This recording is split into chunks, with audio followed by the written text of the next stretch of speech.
garante os direitos de quem cria um produto ou lança uma marca, mas é comum a gente se deparar com cópias feitas na tentativa de pegar carona na forma destes produtos, além de material que entra ilegalmente no país. Dados do Fórum Nacional contra a Pirataria e a Ilegalidade revelam que o Brasil perde 100 bilhões de reais todos os anos com contrabando. O programa Artigo 5º começa agora e vai mostrar os direitos que os consumidores têm quando efetuam uma compra de produtos piratas no meio virtual. O artigo 5º determina que os autores têm o direito exclusivo de utilização, publicação ou reprodução de suas obras. Também assegura a proteção de inventos e criações industriais, marcas e nomes de empresas. E define que o Estado é responsável por promover, de acordo com a lei, a defesa do consumidor.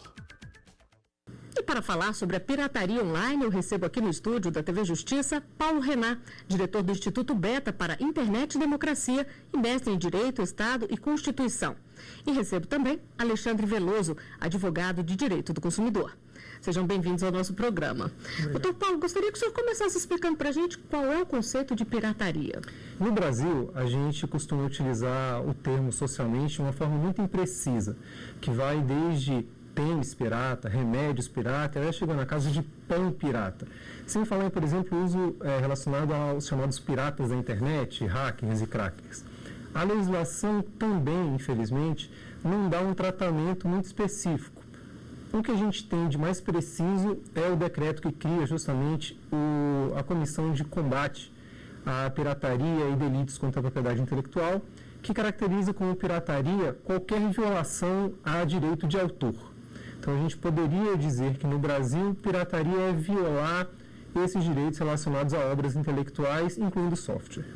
Doutor Alexandre, o doutor Paulo falou aqui da legislação. Qual é a legislação no Brasil que trata de pirataria? O Brasil hoje ele conta com alguns instrumentos que são aplicados para tentar afastar a ocorrência desse fenômeno, né? E nós temos então o próprio Código de Defesa do Consumidor, que também garante ali ao consumidor os direitos básicos para que ele não tenha problema com esse tipo de ocorrência. Temos também o próprio Código Penal, também faz previsão ali no seu artigos 171 a 179, que cuida de estelionato e outros tipos de fraude.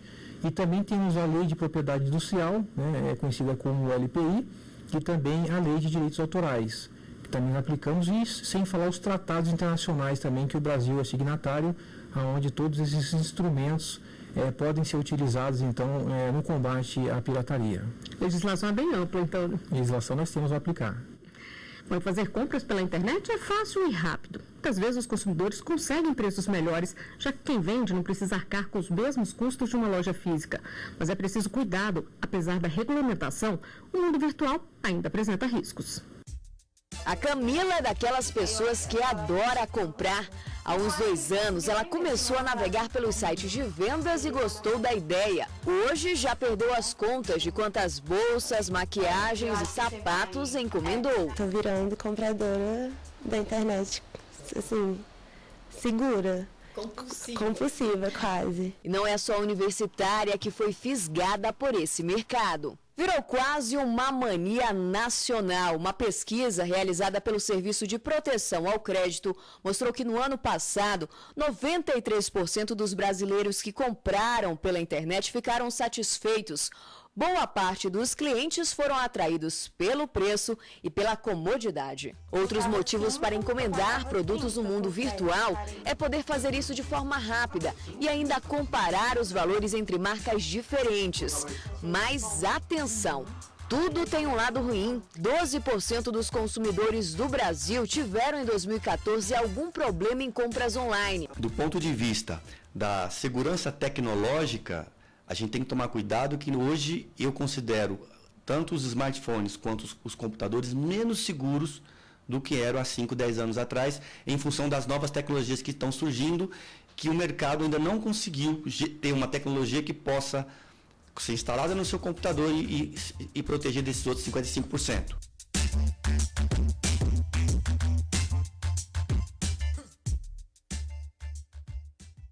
Doutor Alexandre, além de se proteger para evitar que os nossos dados sejam roubados, é preciso ter cuidado também com o que está comprando, né?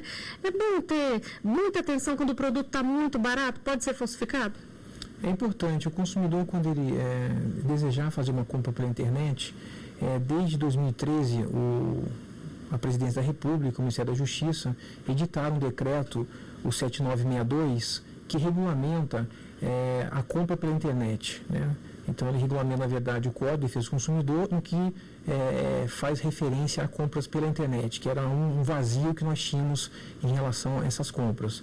Então, é importante que o consumidor fique atento, primeiro, se é um site hospedado no Brasil, é um site onde cumpre todas as exigências que esse decreto realiza, como constar um telefone para atendimento, um endereço físico, o CNPJ da empresa e outras informações obrigatórias que precisam constar nesse site. E, logicamente, tentar verificar se aquele produto que está sendo oferecido, primeiramente, se o fornecedor ele está autorizado, ele tem uma boa pontuação junto aos órgãos de defesa do consumidor e aí sim partir para a concretização dessa compra. Acho que são as cautelas que o consumidor tem que ter pelas compras virtuais. Doutor Paulo, agora o que pode acontecer com alguém que compra um produto pirata pela internet? A ideia de, eventualmente, quem for vítima de uma compra por meio de engano, poder ser punido, eu acho que ela não condiz muito com a nossa legislação, né? A ideia de que a proteção de uma marca para o consumidor, ela tem uma finalidade, que é, se você já se utilizou de uma mercadoria e ficou satisfeito com aquela mercadoria, você volta a comprar, né? Saber que não precisa testar todas de novo. Então, nesse ponto, a marca serve como não apenas uma questão de mercado, mas também de proteção para o consumidor. Então, nesse ponto, se você busca uma marca, encontrar aquela mesma qualidade que você teve anteriormente e é enganado, faz parte dos direitos do consumidor que ele possa ir atrás de quem fez essa venda para ele e, no mínimo, ser ressarcido. Se ele tiver perdas e danos adicionais, poder também receber uma indenização correspondente. Oi, nas ruas as pessoas têm dúvidas sobre a pirataria online. Vamos conferir a primeira delas. Tem sites de outros países que vendem produtos muito baratos. Como saber se é pirataria ou não? Doutora Alexandre, o senhor já falou aqui que é bom verificar o site, se ele é hospedado no Brasil ou não. Mas e quando esse site não é? Tem alguma fiscalização? Essa fiscalização ela é feita pela Receita Federal e pelo Ministério da Justiça, por meio lá do controle de importação. É interessante destacar que muitos consumidores às vezes não têm a real dimensão ou a percepção que quando eles estão comprando de um site hospedado no exterior, não é uma empresa estabelecida no Brasil. Então, na verdade, ele cai num procedimento ali de importação. Então, muitos consumidores acabam nos procurando e reclamando, fazendo um relato de que existe aquela isenção até $50, onde a pessoa pode comprar um produto no exterior, mas desde que seja pessoa física remetendo para a pessoa física.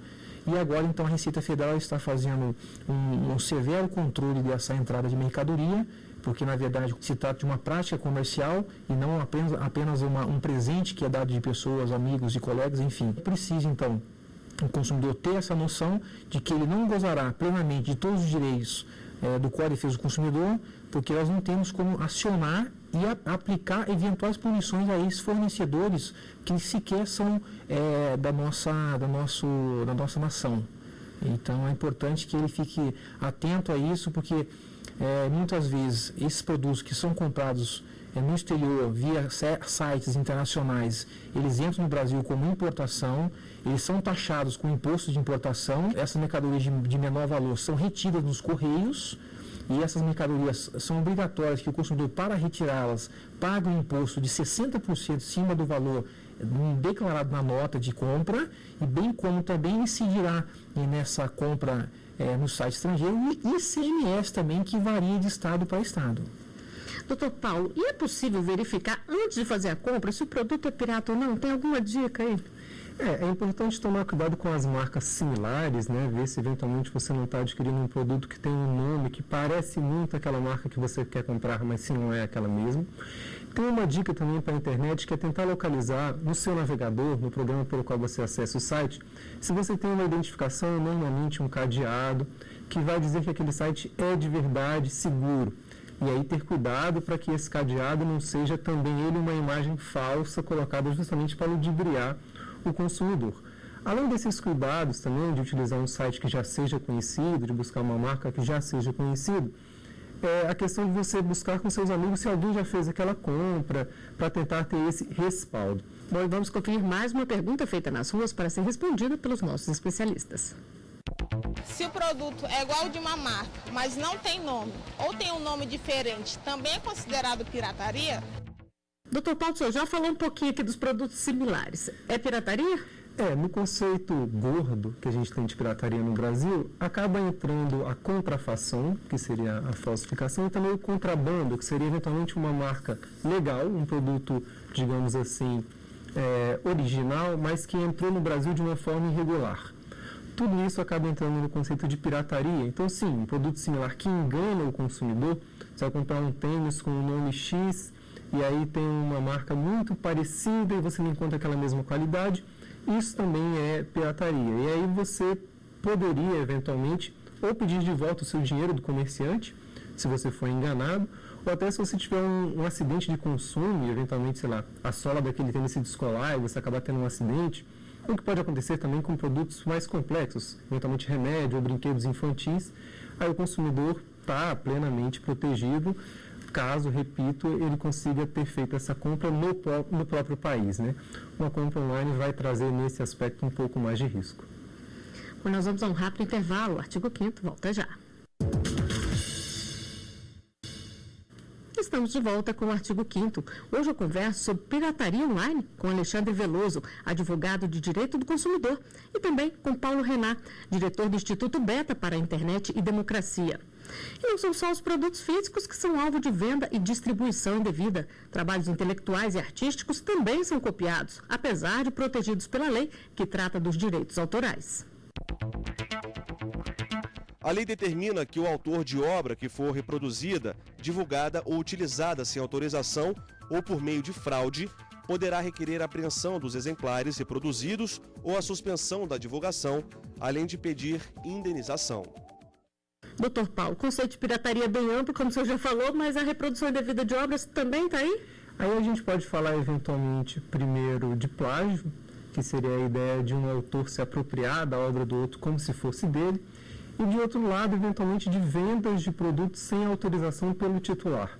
Então, quando você tem CDs à venda nas ruas, eventualmente com aquela capa, que a gente percebe que uma xerox mal feita, uma xerox mal feita, um CD de qualidade eventualmente menor, a mídia física mesmo, ali a gente tem uma violação de direito autoral, que também é enquadrada como pirataria.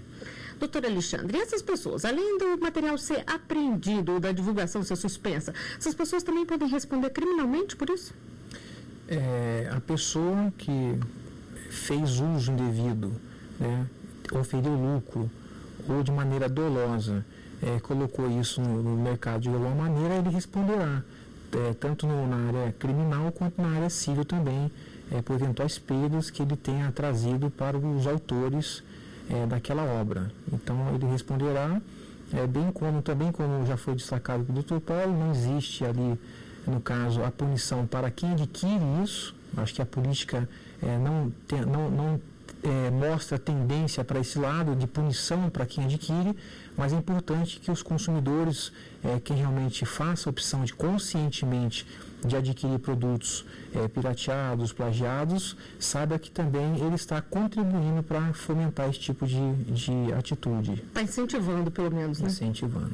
Doutor Paulo, é diferente o tratamento que é dado a quem, por exemplo, copia o material para vender e quem copia e assina como se fosse dele mesmo? O Código Penal, ele inclusive nem exige o lucro. Se houver lucro, a gente tem um agravamento da pena, ela aumenta bastante, mas o caput lá do artigo 184, repito, que está em vigor, diz que violar direito autoral é crime. Então, não necessitaria haver lucro para ser crime. Para uma indenização, claro, você tem que ter esse aspecto econômico. Mas, do ponto de vista penal, o que está em vigor hoje, para o bem ou para o mal, não exige esse lucro. A partir daí, o Estado tem tido, até pelas limitações de recursos, a prioridade de ir atrás de quem são os grandes produtores de pirataria, né? Eventualmente, do ponto de vista acadêmico, e a gente vai ter outro tema, outra abordagem, que é de você coibir essa prática do plágio, né? De você ser utilizado numa obra de um outro autor. Não exatamente do ponto de vista criminal, do ponto de vista, eventualmente, até civil, mas até do ponto de vista ético. de você eventualmente conferir um título acadêmico a alguém que não fez aquele trabalho. Que é o caso de muita gente que eu compro uma monografia, eu copio um trecho aqui, um trecho ali para poder montar o próprio trabalho. Inclusive, algumas instituições têm se utilizado há diversas ferramentas para isso, que você faz, ao mesmo tempo que é fácil você copiar, também é fácil pelo meio digital você descobrir se houve uma cópia.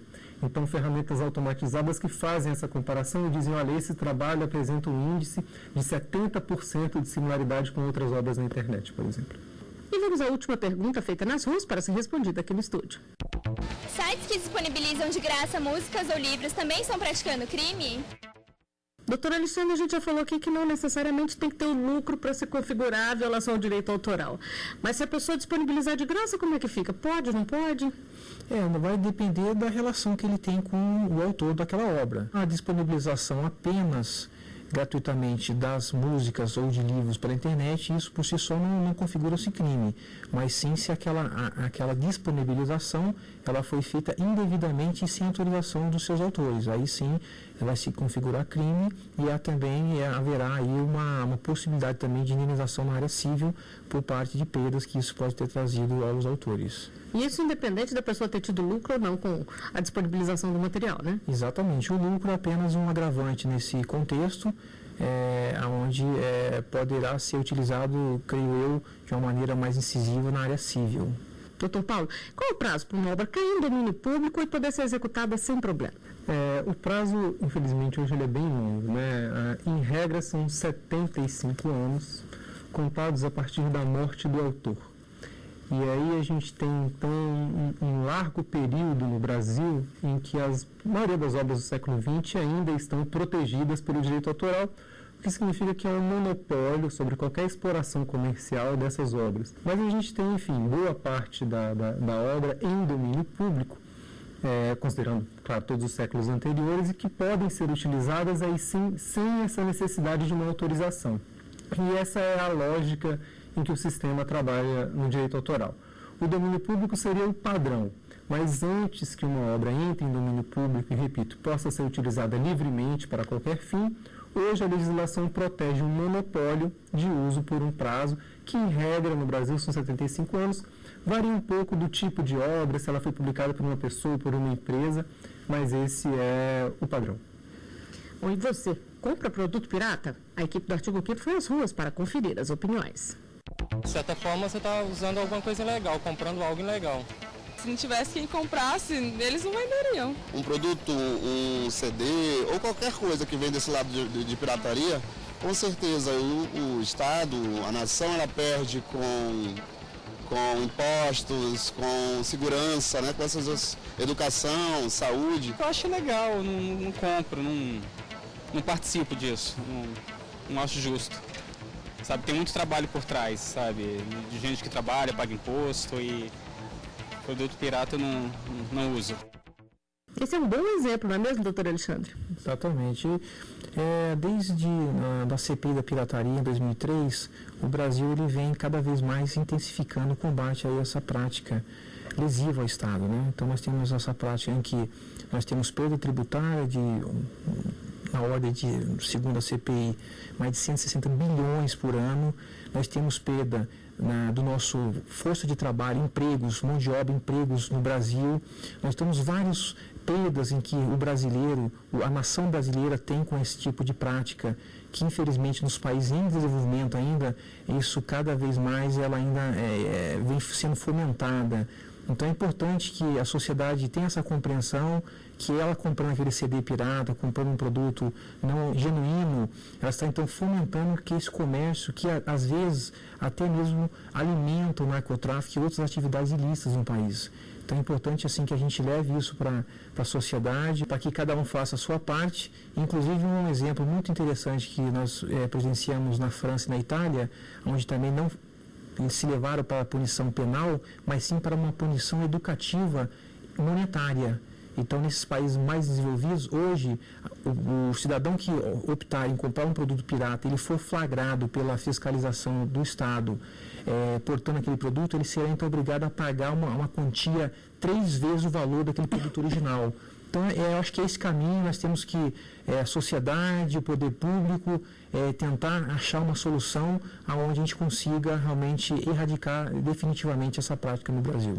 Doutor Paulo, doutor Alexandre, você falou um pouquinho aqui do que se perde com a pirataria, e um dos entrevistados falou ali que fomenta a indústria do crime, é ilegal. O que está por trás de tudo isso? É importante a gente tentar pensar também um pouco além do senso comum e cobrar um pouco do Estado a produção de dados mais concretos para a gente poder ter uma base para o desenvolvimento de uma política pública, né? Felizmente, a gente conta com uma defasagem no contato com essa realidade, de saber precisamente qual é, eventualmente, o prejuízo concreto que o Estado tem tido, e também do ponto de vista das pessoas que trabalham na indústria, se o emprego aumentou, diminuiu, se as empresas estão tendo mais ou menos lucro, em função desse fator.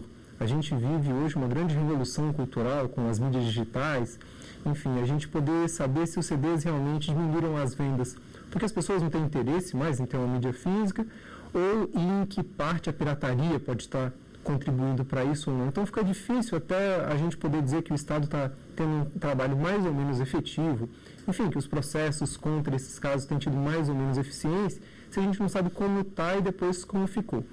Do lado do consumidor também é bom ponderar no seguinte sentido: quem compra um CD de R$5, de R$2, não compraria esse mesma mídia se ela custasse 50, se ela custasse 70. Então, às vezes, a gente tem umas contas do tipo, quem gastou um dinheiro em 5 discos, se fosse comprar os 5 discos originais, gastaria 10 vezes mais, e a gente calcula um imposto em cima disso. Esse número acaba assustando, mas, eventualmente, ele não é muito real.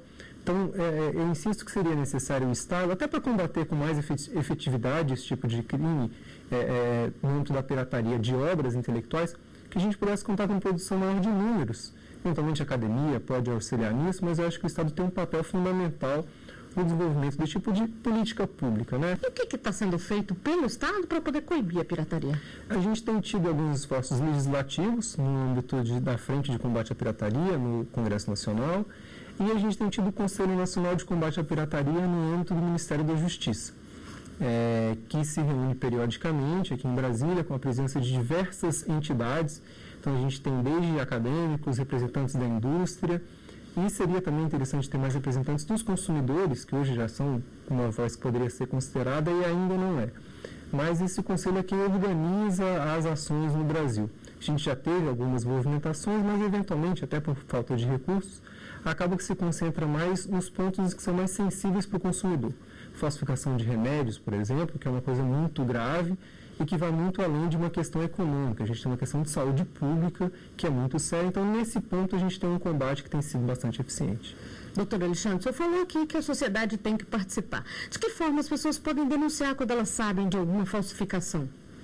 É importante que o consumidor, o cidadão que tenha contato com esse tipo de prática, busque prestar essas informações no Conselho, no Ministério da Justiça, junto à própria autoridade policial local, que também tem competência de poder instaurar imediatamente, se for o caso, um inquérito para poder apurar aquela denúncia, como foi bem ressaltado aqui pelo Dr. Paulo, casos até de saúde pública, que cada vez mais a falsificação também em medicamentos, cigarros, que entram de maneira indevida no Brasil, e é algo que vem trazendo muito prejuízo à sociedade, ao Estado brasileiro. Então, ele pode procurar esses canais, Ministério Público, Defensoria Pública, Ordem dos Advogados do Brasil, que todos esses órgãos estão emanados para poder realmente buscar levar essas informações às autoridades que têm competência para poder apurar, fazer as apurações devidas e, se for o caso, instaurar aí os procedimentos punitivos. E não compactuar com isso, né? Nunca compactar com isso. Bom, nós estamos chegando ao final de mais um Artigo 5º. Doutor Paulo, doutor Alexandre, muito obrigada pela presença aqui, por todas as explicações que vocês nos deram. Eu agradeço também a sua companhia. Se quiser rever este e outros programas, basta acessar tvjustiça.jus.br. A cada semana nós trazemos um novo tema para você. Participe, envie a sua sugestão para o e-mail artigo5@stf.jus.br. Até o próximo programa.